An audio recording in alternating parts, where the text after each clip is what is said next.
आप लोग शर्माते क्यों? हाथ ऊपर कीजिए, बिल्कुल सीधा होना चाहिए हाथ, है ना? बिल्कुल सीधा, ऐसा ऊपर कीजिए।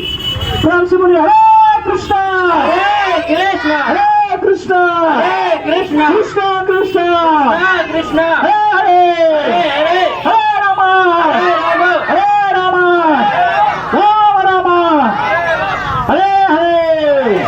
हाथ ऊपर रखिए, ऊपर नहीं बोलना 3 बार और कस के बोलिए, लास्ट बार कस के बोलिए सब लोग हरे कृष्णा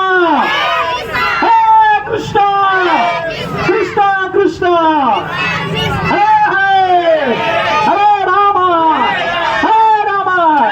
राम राम हरे हरे।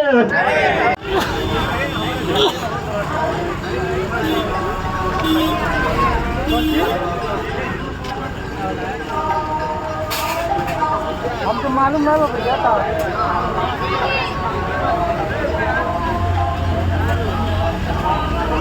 पूछ लियो।